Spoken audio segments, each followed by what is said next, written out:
Kata Nabi SAW, ad-du'a huwal ibadah. Doa itu sebenarnya inti daripada ibadah.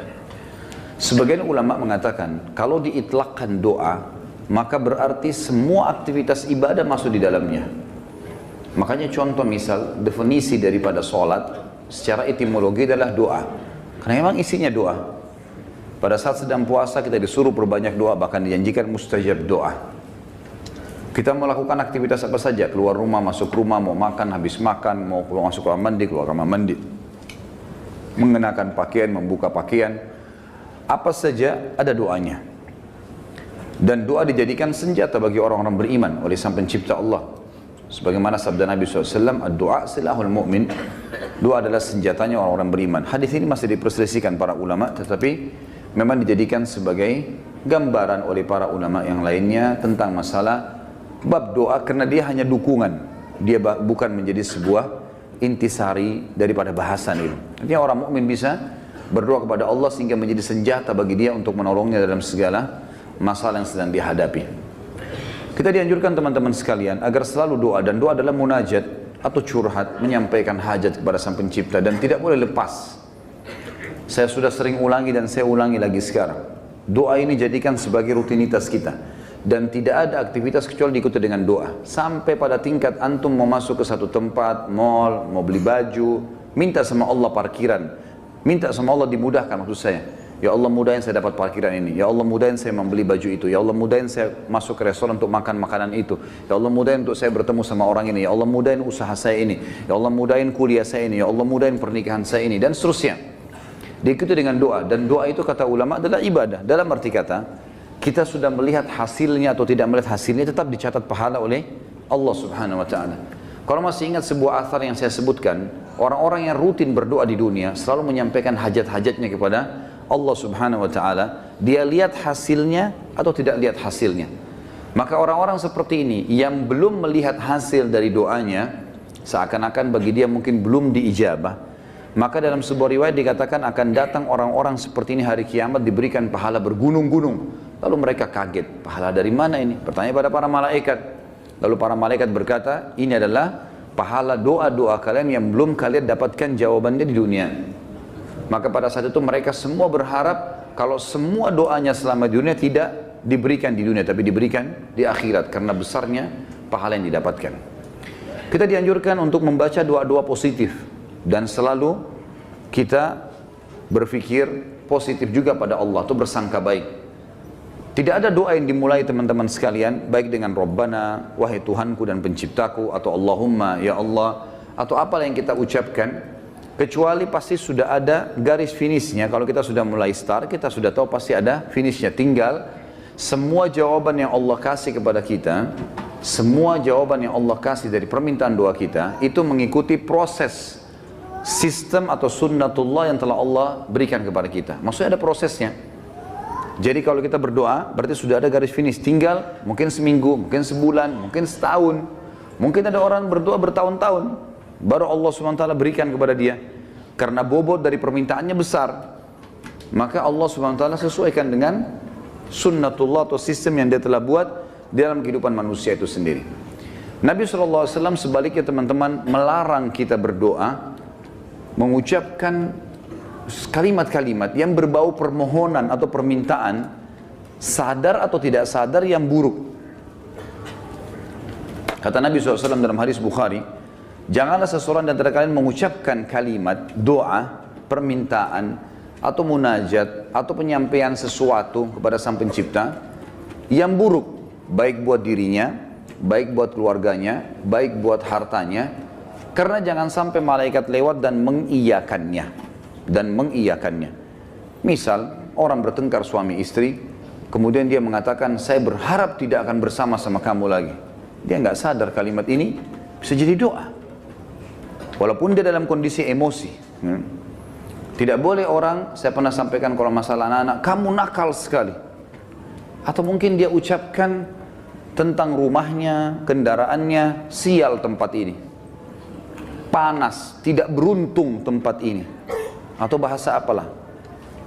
Doa-doa atau kalimat-kalimat yang terlantunkan seperti ini yang akhirnya sama saja munajat tapi buruk buat dia, buat keluarganya, buat tunggangannya, buat hartanya, namanya laknat.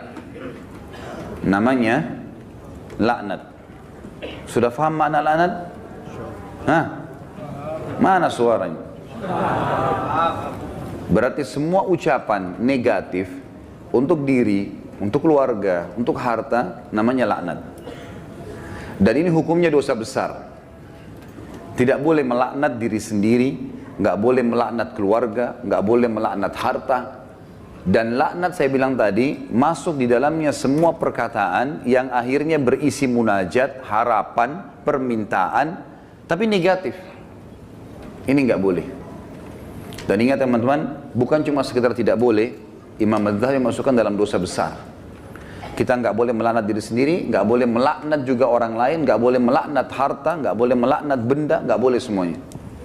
Dan kita akan baca nanti ada hadis, ada seekor unta yang dilaknat oleh pemiliknya, maka Nabi SAW suruh penduduk Madinah Muslimin meninggalkan unta itu. Jangan ada yang sentuh lagi unta itu, karena sudah dilaknat oleh pemiliknya. Hanya karena pada saat pemiliknya nunggangi dia, kaki unta ini kesentuh batu, akhirnya dia hampir jatuh. Mungkin kalau kita naik mobil atau motor sekarang tiba-tiba ada yang ugal-ugalan lalu kita rem tiba-tiba. Kadang-kadang ada orang kalau kurang berzikir teman-teman, tidak biasa lisannya berzikir, yang keluar semua kata kotor nantinya. Tapi kalau orang biasa berzikir, oh subhanallah, Allahu Akbar, dia berzikir lain. Itu positif karena dia sudah terbiasa berzikir maka keluar kalimat itu. Atau tabrakan tiba-tiba, naudzubillah. Tapi kalau dia tidak biasa maka otomatis keluar kalimat-kalimat yang tidak baik. Dan itu bisa jadi doa buat dia atau buat orang lain. Nah kalau buruk berarti namanya laknat, dosa besar. Jelas ya? Ini judulnya. Judul dosa besar 39 adalah melaknat. Saya akan bacakan Imam Adz-Dzahabi mengangkat dalil-dalilnya teman-teman sekalian. Di antaranya adalah hadis riwayat Bukhari Muslim, hadis yang sangat ringkas, pendek, padat sekali. Dan sebagian ulama mengatakan dari hadis ini sudah cukup sebenarnya setiap mukmin punya pengontrol dalam bermuamalah dengan dirinya atau orang lain. Pendek sekali bunyinya, kata Nabi SAW, la'nul mu'mini kaqatlihi. Melaknat seorang mukmin adalah seperti dosa membunuhnya. Seperti dosa membunuhnya. Jadi kalau kita lagi jengkel sama seseorang, selama dia muslim, kalau kita ucapkan kalimat itu maka akan kena. Dalam sebuah hadis yang lain apa? Kalau seandainya ada orang melaknat orang lain, maka laknat itu akan naik ke langit. Kemudian tidak diterima di langit. Lalu Allah memerintahkan laknat itu, doa buruk tadi, kembali ke dunia. Kalau orang yang disebutkan padanya laknat berhak mendapatkannya, memang dia orang pelaku itu, maka akan kembali padanya. Tapi kalau tidak, maka akan kembali pada pengucapnya. Jadi pengucapan doa buruk bisa kembali kepada pengucapnya, kembali kepada kita, naudzubillah. Kecuali keadaannya teman-teman, memang kita dibolehkan melaknatnya secara syar'i, seperti orang melaknat iblis, melaknat atau mengutuk orang-orang kafir yang sengaja memerangi kaum muslimin. Seperti di kancah peperangan, ada orang kemudian menyerang muslimin dan menyakiti muslimin, lalu kita mengatakan semoga Allah membinasakannya. Sama kan laknat itu, tapi di sini babnya terbuka, pintunya terbuka, ya. Karena memang dibolehkan secara syar'i. Kalau orang hanya pelaku maksiat teman-teman, tidak boleh dilaknat. Apalagi kalau dasarnya orang ini orang mukmin yang tidak bermaksiat. Seperti pernah ada seorang yang berzina di zaman Nabi SAW lalu dirajam, dilempar batu. Lalu ada seorang sahabat berteriak mengatakan semoga Allah melaknatmu. Kenapa? Karena dia berzina. Dan memang nyata, kepergok, lagi dihukum. Berarti orang lagi buat maksiat kan? Sama kalau kita orang lagi mabuk misalnya, di pinggir jalan. Tetap nggak boleh dilaknat teman-teman. Lebih baik kita ucapkan apa? Jangan kita bilang semoga Allah binasakanmu. Mudah-mudahan mobilmu tabrakan. Nah, ini nggak boleh kita ucap. Ya Allah berikan hidayah. Karena pengucapan ini laknat tadi. Kalau tidak kembali ke dia dan memang tidak akan kembali ke orang-orang ini. Kecuali tadi yang saya bilang orang yang dikhususkan. Iblis, syaitan, ya, orang-orang kafir yang menyakiti muslimin, ada memang pintu-pintunya saja. Kalau tidak, cuma orang yang bermaksiat dari kaum muslimin tidak boleh. Apalagi dasarnya bukan orang bermaksiat. Para ulama, para da'i, para orang-orang soleh dan solehah, diolok-olok, dicaci maki. Ini semua masuk dalam masalah bahasan laknat. Melaknat orang mukmin maka lebih berat atau bahkan sama dengan membunuhnya. Kita tahu bunuh dosa besar. Sebagaimana sudah kita bahas juga di dosa besar kita yang kedua, masalah membunuh adalah dosa besar dan itu sangat berat. Dan membunuh orang mukmin teman-teman sekalian, itu dalam ayat Al-Quran disebutkan termasuk yang diancam kekal di neraka selain kekafiran, kemunafikan, kemusyrikan, juga dalam membunuh mukmin secara sengaja. Ini ada ancaman kekal di api neraka, gitu kan? Dan ini masih khilaf di antara ulama memang, tapi umumnya ulama mengatakan zahir hadis ayatnya begitu. Wa may yaqtul mu'mina muta'ammidan fajazaohu jahannam khalidina fiha. Siapa yang bunuh orang mukmin, maka dia akan disiksa atau dikekalkan di dalam api neraka, ya. Itu ada di dosa besar nomor 2. Maka dia akan dimasukkan ke dalam api neraka dan dia akan kekal di dalamnya. Maaf, sebentar saya pastikan lagi.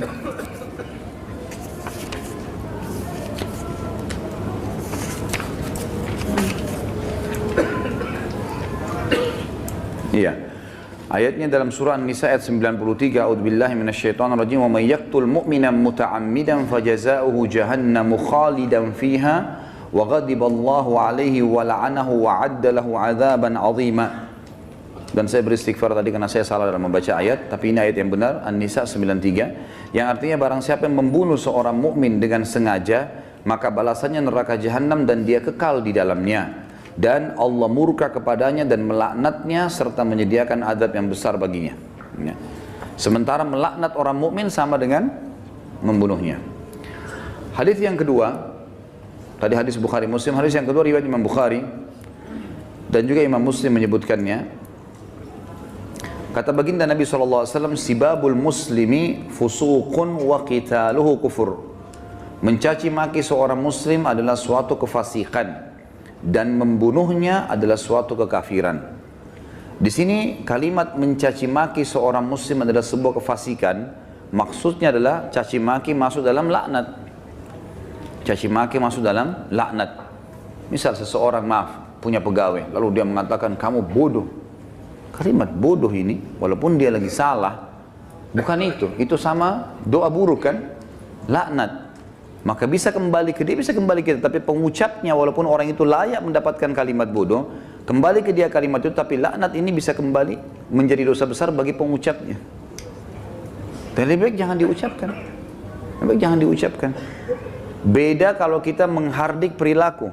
Misal gini, ada orang melakukan perbuatan yang ngawur dia melakukan perbuatan yang orang tidak lakukan. Misal mobil lagi sangat kencang, kemudian dia tiba-tiba berjalan di tengah jalan, seperti menunjukkan sebuah atraksi atau kehebatan gitu kan. Lalu kita mengatakan perilakunya orang ini gila. Perilaku, perbuatannya itu berbeda. Yang dimaksud dalam sini adalah masuk kepada individunya. Karena perilakunya memang betul salah, gitu kan? Perilakunya salah. Kalau kamu terus melakukan perbuatan ini, seorang guru bilang sama muridnya, kamu bisa menjadi orang bodoh. Nggak masuk dalam laknat itu. Karena yang sedang dibahas apanya? Perilakunya. Perilaku beda, gitu kan? Kalau kamu terus saja seperti ini, telat datang di kantor, tidak mengerjakan pekerjaan, kamu tidak akan berprestasi. Kata-kata tidak berprestasi, buruk atau tidak? Buruk. Masuk semua dalam globalnya mana? Laknat. Tapi tidak masuk di sini karena dia sedang menilai perbuatan memang yang sedang salah. Beda, gitu kan? Seseorang membersihkan rumah atau masjid masih kotor. Ini kenapa dibiarkan kotor? Kalau begini nanti orang akan menilai kamu buruk. Menilai perbuatanmu buruk. Bukan laknat itu. Jelas ya? Jadi yang kita maksud di sini adalah individunya. Mencaci maki di sini masuk di dalamnya adalah kefasikan dan membunuhnya adalah sebuah kekafiran. Kemudian dalam hadis Muslim dari Rasulullah SAW bahwasanya beliau bersabda di dalam hadis yang diriwayatkan Imam Muslim juga, la yakunu la'anu syufa'a wala syuhada yaumil qiyamah. Orang-orang yang gemar melaknat, lidahnya suka mengucapkan kata-kata buruk. Termasuk teman-teman ya, saya sering dengar orang bercanda sama temannya, ucapkan nama binatang. Ya. panggil nama binatang, panggil kata-kata buruk, ya. Kadang-kadang kalau ditanya apa itu, oh itu artinya ini, oh itu arti buruk semua. Walaupun dia cuma bercanda sama temannya. Di sini dikatakan orang yang suka melaknat, lisannya suka diucapkan kata-kata negatif begini untuk dirinya, untuk orang lain, untuk kendaraan, untuk tunggangan, harta dan seterusnya, tidak akan bisa memberi syafaat. Dan syafaat adalah pertolongan. Saya pernah tekankan teman-teman, syafaat itu akan didapatkan bagi kalau manusia biasa kayak kita, kalau timbangan amal kita sudah lolos. Kalau kita sudah ditimbang amal baik, amal buruk, lalu amal baik kita lebih banyak, maka kita akan bisa memberikan syafaat orang lain. Sebagian ulama mengatakan sesuai dengan kadar lebihnya pahalanya dia. Misal pahalanya 10.000, dosanya 100, maka lebihnya, selisihnya dia bisa membantu orang sejumlah itu, tapi bukan diambil pahala dia, cuman kadarnya saja. Ini ulama ambil daripada hadis Nabi SAW yang berbunyi, sesungguhnya akan ada dari umatku yang bisa memberikan syafaat sejumlah suku Mudar. Suku Mudar adalah suku Arab yang sangat banyak jumlahnya, gitu kan. Ada orang kena banyak sekali amal solehnya, dosanya sedikit, dia lolos, kemudian dia bisa memberikan pertolongan sampai satu suku, gitu kan. Lalu lanjutan hadis kata Nabi SAW, dan ada juga di antara umatku yang akan saking besarnya dosa yang dia lakukan, yang akan membesar di neraka sampai dia sendiri menjadi salah satu sudut neraka itu. Tapi saksi bahasan kita potongan pertamanya. Orang yang suka melaknat teman-teman tidak boleh memberi syafaat. Sebagian ulama mengatakan syafaat di sini masuk dunia dan akhirat. Artinya kalau ada orang mau merekomendasikan orang lain, tidak layak dia bisa memberikan rekomendasi kalau dia sendiri suka melaknat, suka menghardik, suka mencaci maki, suka menyalahkan, ya, mendoakan yang buruk. Dan juga dia tidak akan menjadi saksi untuk umat-umat yang lain yang disampaikan risalah pada mereka pada hari kiamat. Karena nanti kita akan menjadi saksi hari kiamat. Nanti dalam sebuah hadis dikatakan Nuh alaihissalam didatangkan oleh Allah di mahsyar bersama dengan kaumnya. Lalu Allah tanya, hai Nuh, kau sudah sampaikan belum apa yang saya perintahkan? Kata Nuh, sudah ya Allah. Tanya kaumnya, apakah Nuh sudah dakwakan kalian? Enggak pernah Nuh datang kepada kami. Lalu kata Allah SWT kepada Nuh, siapa saksimu Nuh? Dia bilang Muhammad dan ke umatnya. Dipanggillah Nabi Muhammad SAW dengan kita semua memberikan syafaat. Ya. Kita memberikan kesaksian, bahwasanya betul Nabi Nuh sudah menyampaikan dan kami terima dalam Al-Quran dari surah Nuh engkau turunkan ya Allah. Jumlahnya sekian ayat, lalu ayat-ayatnya ditilawakan sehingga kaum Nuh tidak bisa membantah. Karena apa yang mereka lakukan Allah sudah sampaikan dalam Al-Quran. Nah, orang yang suka melaknat tidak bisa ikut-ikutan memberikan kesaksian. Tentu ini sebuah kebanggaan pada hari kiamat ya. Karena kita bisa jelas, oh ini umat Muhammad, umat yang terbaik, karena kita umat terbaik. Sebagaimana sabda Nabi SAW dalam sebuah hadis yang sahih yang lain, tidak ada satupun umat sebelum kalian kecuali berharap menjadi kalian, gitu kan? Karena besarnya fadilah kita sebagai umat Nabi Muhammad SAW. Nabi SAW juga mengingatkan agar setiap muslim tidak boleh memilih teman yang suka melaknat atau lisannya suka mengucapkan kata-kata yang tidak baik. Nah, itu disebutkan di dalam riwayat Imam Muslim. Kata Nabi SAW, la yambagi li sadiqin an yakuna la'anan. Tidaklah patut bagi seorang teman menjadi seorang tukang laknat atau suka melaknat. Kita sudah tahu kalau kita ketemu kemudian dia suka mencaci maki atau ucapkan kalimat buruk buat dirinya kah, buat orang lain kah, gitu kan? Itu semua buruk. Ya, ini buruk teman-teman sekalian. Sama dengan yang saya lihat orang sering sebut di Jakarta lata, sembarangan ucap-ucapan. Dan ini saya, Allahu a'lam, saya pribadi melihat, mungkin saya salah ya, tapi saya melihat ini mungkin karena dibiasakan saja. Dianggap bahan bercandaan awalnya, lama-lama jadi kebiasaan dia. Lama-lama, karena ini kalau kita tanyakan di teman-teman medis mungkin tidak ada penyebabnya ini. Bukan orang yang gila. Jadi dia cuma karena menganggap lucu, dia anggap juga orang-orang anggap dia jadi lucu, jadi ngucapin kata-kata yang tidak baik. Ini juga masuk. Kalimat-kalimat buruknya bisa jadi laknat karena orang yang tidak dihitung, tidak dihisab oleh Allah, hanya anak kecil sebelum balik, orang gila sampai sadar, gitu kan? Dan juga orang tidur sampai dia bangun. Selain daripada ini akan dihisab oleh Allah Subhanahu wa taala. Orang mukmin secara umum yang dihasankan hadisnya oleh Imam Tirmidzi, dilarang juga menjadi orang yang suka melaknat, menyalah-nyalahkan, berkata-kata buruk, menyakiti orang lain, sebagaimana sabda beliau sallallahu alaihi wasallam, laisal mu'minu bit-ta'an walal la'an walal fahish walal badhi. Bukanlah seorang mukmin yang sejati orang yang suka mencelah, yang gemar melaknat, yang suka berbuat keji dan suka berkata kotor atau menyakiti orang lain. Itu orang mukmin tidak usah. Bahkan saya sudah pernah ajarkan teman-teman, kalau kita diajak ribut, diajak bertengkar, wa idza khatabahumul jahiluna qalu salama. Kamu begini, kamu begitu. Sudahlah, tinggalkan saja. Enggak usah ikut-ikutan. Karena dua orang yang bertengkar, dua-duanya jadi jelek mukanya. Kenapa antum mau ikut-ikutan jadi jelek seperti dia? Karena kita manusia, ada emosi. Kalau lagi bertengkar dengan orang, enggak usah baca WA-nya, enggak usah baca SMS-nya. Enggak usah dilihat. Baca Al-Quran, berzikir kepada Allah, doain supaya dapat hidayah. Belum lihat, mungkin dia marah. Semoga Allah kasih hidayah. Selesai. Insya Allah Allah kasih kebaikan itu. Nanti Allah perbaiki. Gitu. Daripada ikut-ikutan. Ya. Karena dia buruk, kita buruk. Dia melaknat, kita bisa melaknat. Dua-duanya hanya kena keburukan. Dan kata Nabi SAW, kalau dua orang sedang bertengkar, maka laknat Allah turun kepada yang memulainya. Siapa yang memulai pertengkaran, dia yang dilaknat sama Allah. Jadi kalau laknat dari Allah melalui malaikat adalah diangkat berkah hidupnya. Kalau laknat kita, manusia kita mengucapkan, berarti kita berharap keburukan buat diri kita atau orang lain. Kalau dari malaikat, dari Allah itu diangkat berkah hidupnya. Kalau dua orang bertengkar, maka laknat Allah turun kepada orang yang memulainya. Dan yang tidak membalasnya terus didoakan malaikat agar dapat rahmat dan pengampunan sampai dia membalasnya. Kalau dia sudah balas, dua-dua kena laknat. Jadi tinggalkan saja. Kamu begini, kamu begitu ya, ngomong aja, kita jalan saja. Dia yang ngomong. Tulis SMS sampai 1000, tidak usah baca. Tidak usah baca. Kita baca, wah dia begini, balas lagi, habis umur gitu. Untuk apa? Kita kalau balas SMS, balas WA begitu bertengkar itu sudah bisa satu surah Al-Quran dibaca. Satu huruf 10 pahala. Benar nggak? Amalin ya. Jangan cuma benar-benar tapi. Contoh realita lapangan, banyak orang begitu. Jadi jangan buang-buang waktu, nggak ada gunanya. Orang mukmin itu tidak suka mencela. Memang tidak gemar, dia tidak mau. Nggak usah ribut-ributan. Kita jelaskan pada saat perlu. Kalau ada pun orang teman-teman, ada dosa besar nanti yang kita bahas, masalah tidak boleh berdebat.